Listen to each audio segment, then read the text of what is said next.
میت کو پڑھ کر بخشنا۔ میری والدہ کا جنوری میں انتقال ہوا تھا، ہم ان کے لیے کیا کیا صدقہ جاریہ کر سکتے ہیں؟ نیز کیا ان کو کچھ پڑھ کر بخش سکتے ہیں؟ یہ کہاں تک صحیح ہے اور کیا اس کا ثواب میت کو پہنچتا ہے؟ مسز عمر ریاض سے۔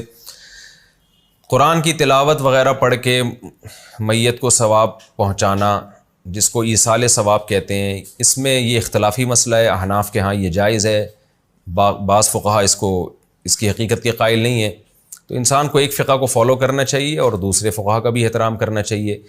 اس کے دلائل کیا ہیں احناف کے، وہ میں کئی بار مسائل میں ریکارڈ کروا چکا ہوں، مضبوط دلائل ہیں۔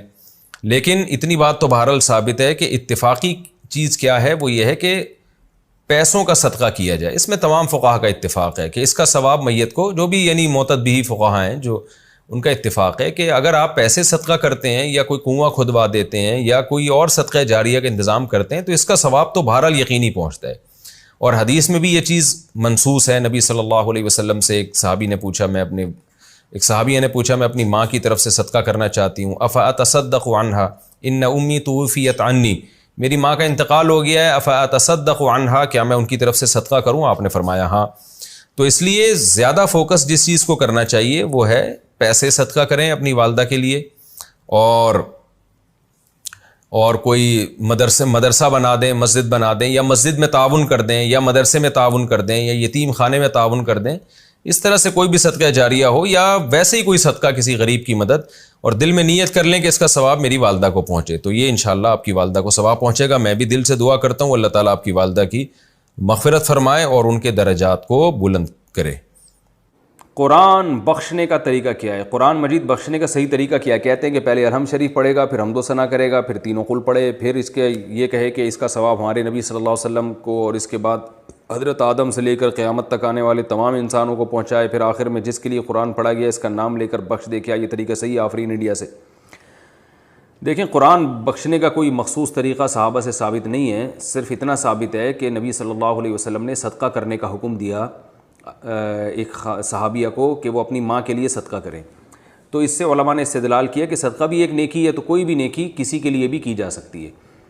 تو بہتر تو یہی ہے کہ جس چیز کا حدیث میں صراحتاً ذکر ہے اسی کو فالو کریں، یعنی صدقات و خیرات کیا کریں میت کے لیے۔ لیکن کوئی قرآن یا کوئی اور نیکی پڑھ کے بھی اگر ایصال ثواب کرنا چاہتے ہیں تو بھی ٹھیک ہے، اس کا کوئی خاص طریقہ نہیں ہے، بس دل میں نیت کر لیں کہ اللہ اس کا ثواب فلاں کو پہنچے۔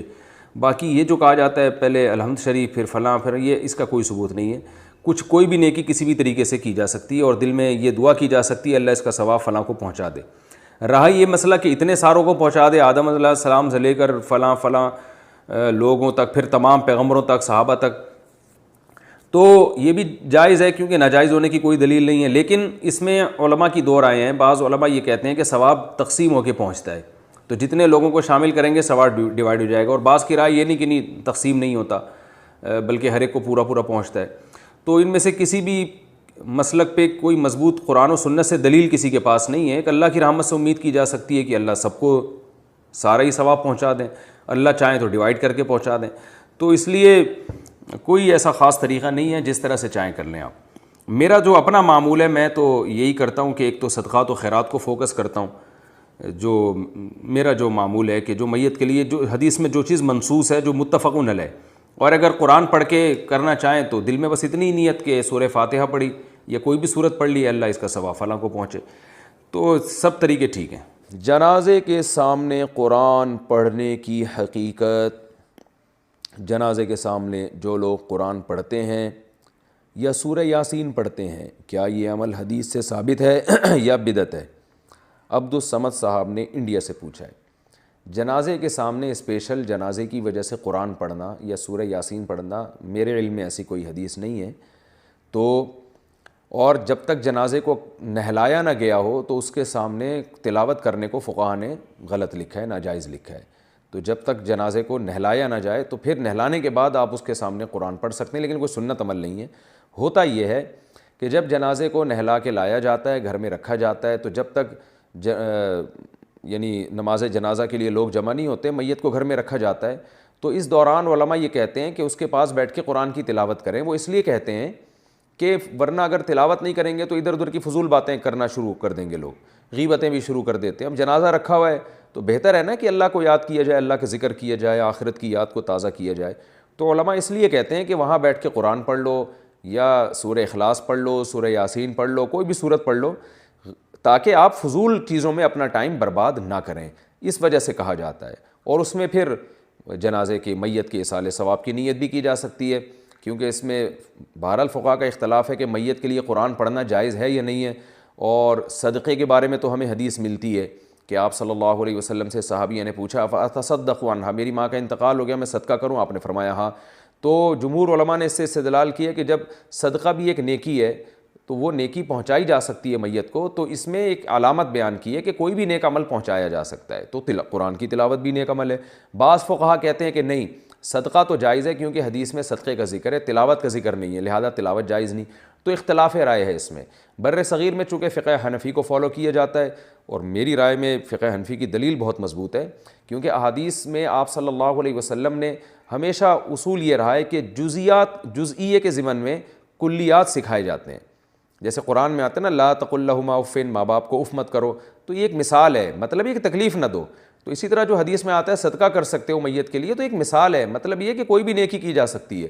اور دوسری بات یہ کہ حنفیہ کا جو قول ہے نا اس میں ذرا وسعت زیادہ ہے, اللہ کی رحمت کو آپ پھیلا دیتے ہیں کہ بھئی اگر میت کے لیے تلاوت بھی جائز ہونے کا ہم فتویٰ دیں گے تو اس سے اس بہانے لوگ تلاوت کریں گے, ثواب حاصل کریں گے, اور اللہ سے امید ہے کہ اللہ اس میت کو اس ثواب پہنچائے گا. تو اچھا ہے نا, اللہ کی رحمت سے اچھی امیدیں لگائیں. تو ویسے بھی شریعت کا مزاج ہے کہ جس چیز میں رحمت والا عنصر غالب ہو اس قول پہ آپ کو فتویٰ دینا چاہیے. یہ ہماری رائے ہے. اگر کوئی اس سے اختلاف کرتا ہے تو وہ اس کا اپنا مسئلہ ہے. تو اس لیے جنازے کے پاس قرآن پڑھنا الگ سے کوئی اس کی فضیلت ہمارے علم میں نہیں ہے حدیث میں, لیکن کہا اس لیے جاتا ہے کہ وہاں بیٹھ کے ادھر ادھر کی باتیں کرنے سے بہتر ہے کہ آپ قرآن پڑھ لیں. البتہ قرآن خوانی میت کے لیے یہ جائز نہیں ہے, کیونکہ قرآن خوانی کو کہتے ہیں کہ لوگوں کو قرآن پڑھنے کے لیے جمع کرنا. تو قرآن پڑھنے کے لیے جو جمع ہے نا, تو اجتماعی عمل کے لیے ثبوت ضروری ہے, یہ خوب ذہن میں رکھیں. جیسے آپ اپنے طور پر 2 نفل کبھی بھی پڑھ لیں جائز ہے, لیکن اگر آپ لاؤڈ سپیکر میں اعلان کرتے ہو یا کارڈ چھپواتے ہو یا منادی کراتے ہو آؤ میں اشراق کے 2 نوافل پڑھ رہا ہوں, تمام حضرات سے گزارش ہے کہ مسجد میں آ جائیں, اب یہ اجتماعی عمل بن گیا, یہ بدعت ہو جائے گا. تو اجتماع کے لیے آپ کو دلیل کی ضرورت ہے. اس لیے علماء کہتے ہیں کہ اجتماعی قرآن خوانی یہ بدعت عمل ہے, کیونکہ یہ ایصال ثواب کے لیے آپ ایک عبادت کر رہے ہیں, اور اجتماعی سطح پہ تو ہمیں نہیں ملتا صحابہ کرام میں کہیں کسی نے کبھی اجتماع کیا ہو. حضرت ابو بکر کا انتقال ہوا, کہیں نہیں ملتا کہ حضرت عمر نے تمبو لگایا ہو اور سب لوگوں کو جمع کر کے ان کی قرآن خوانی کی ہو. حضرت عمر کی شہادت ہوئی تو کہیں نہیں ملتا کہ حضرت عثمان نے ان کے لیے قرآن خوانی کی ہو. یہ ثابت نہیں ہے, اور اس پر علماء کے فتاوی بھی موجود ہیں. البتہ برکت کے لیے قرآن خوانی ایک الگ چیز ہے. برکت کے لیے یعنی مکان دکان کی برکت میں جو قرآن خوانی ہے وہ عبادت نہیں ہے, وہ از قبیل رقیہ ہے, رقیہ دم. تو اس کے لیے ثبوت کی ضرورت نہیں ہے. لیکن بہرحال بعض علماء اس کو بھی بدعت اس لیے کہتے ہیں, بدعت تو نہیں یعنی بدعت کی تائید کا ذریعہ بنتی ہے. تو بعض علماء کہتے ہیں کہ اس زمانے میں برکت کے لیے بھی قرآن خوانی نہیں کرنی چاہیے, بلکہ برکت کے لیے گھر کے اپنے لوگ مل کے قرآن پڑھ لیں یا نماز پڑھ لیں یا دعا مانگ لیں. لیکن بہرحال اگر کوئی برکت کے لیے قرآن خوانی کرواتا بھی ہے تو اس کی بہرحال گنجائش موجود ہے. احتیاط اسی میں ہے کہ اس کو ترک کیا جائے, کیونکہ لوگ ایصال ثواب اور برکت والی قرآن خوانی میں فرق محسوس نہیں کرتے, تو وہ دونوں کے ایک ہی سمجھتے ہیں, اس سے پھر بدعت کی تائید ہوتی ہے.